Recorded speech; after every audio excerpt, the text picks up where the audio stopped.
Je crois que beaucoup de choses ont déjà été dites de ce que je voulais dire. Donc, voilà. Moi, je pense que l'Europe est vraiment menacée. Je peux vous dire que de l'intérieur, en tant que députée européenne, depuis 6 mois, il y a une escalade terrible. Le point d'orgue en a été cet attentat avant-hier, enfin il y a quelques jours à Strasbourg, où quand même tout le monde est resté confiné dans le Parlement jusqu'à 3h ou 4h du matin. Ça sonnait, si vous voulez, comme une espèce voilà, c'était un signe que quelque part que l'Europe va très mal. Depuis 6 mois, il y a 6 mois, c'était l'Europe de l'Est qui commençait à vaciller. Pour des problèmes de migration en ce qui concerne la Hongrie, pour des problèmes de corruption en ce qui concerne la Roumanie, la Tchécoslovaquie. Voilà, donc ça a commencé par les pays d'Europe de l'Est.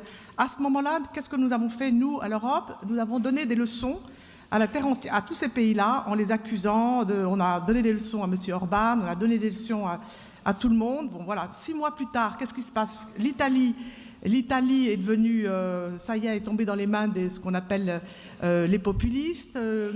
Les 5 étoiles se sont fait submerger par la Ligue du Nord et par Matteo Salvini, qui maintenant, s'il y avait des élections maintenant en Italie, gagnerait bien plus de voix que celles qu'il n'avait eues. Donc voilà, on se retrouve avec une Italie voilà, que tout le monde critique. Pareil, alors, à l'Europe, on a donné des leçons à M. Salvini. Vraiment, j'attire votre attention ici. Le côté donneur de leçons de l'Europe, c'est exactement... L'Europe est en train de se tirer une balle dans le pied, je pense, en donnant des leçons à la terre entière. Et maintenant, nous voilà avec la France, qui est quand même... avec l'Allemagne, qui était le couple franco-allemand, était ce dont nous nous appuyions pour avoir une Europe forte. Le couple franco-allemand est en train de vaciller, et la France, avec ce mouvement, cette vague, cette lame de fond des Gilets jaunes que personne ne voyait venir il y a encore 2 mois. Bon, maintenant, moi, quand je suis arrivée au Parlement européen, tout le monde était là, ah, vous êtes français, c'est formidable, vous avez de la chance, vous avez un président formidable. Écoutez, voilà, un an et demi plus tard, franchement, c'est assez désastreux. Et ce qui est très grave, c'est que c'est désastreux pour l'Europe. Donc, je ne vais pas être forcément pessimiste. Je pense que l'UDI a un grand rôle à jouer puisque nous sommes fortement européens. Mais je pense qu'il faut arrêter de critiquer. Alors je pense que les eurosceptiques que nous voyons partout, les derniers sondages que nous avons donnent à peu près plus de 40% pour ce qu'on appelle les eurosceptiques. Si vous faites l'addition des voix de Marine Le Pen dans le sondage, hein, je dis bien, avec toutes les réserves qu'il y a sur ces sondages, si vous faites l'addition des voix de Marine Le Pen, des voix de Debout la France, et des voix de la France insoumise, on arrive à plus de 40%, ce qui est quand même incroyable. Par-dessus le marché, il n'y a actuellement que 49% de gens qui sont décidés à aller voter.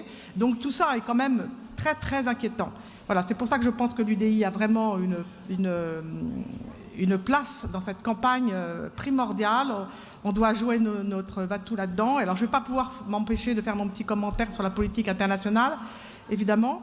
Je pense qu'au niveau européen, nous devons avoir une voix forte en matière de politique internationale et cesser de balancer d'un côté. Je pense que notre tropisme, atlantisme ne nous a pas amené que des bonnes choses. Alors, d'autant plus maintenant avec l'arrivée de M. Trump. Je pense que nous devons travailler à égalité avec les Russes, avec les États-Unis, avec les Iraniens, avec les Saoudiens. Je vois que Nathalie Goulet m'applaudit, c'est très bien, elle est d'accord avec moi.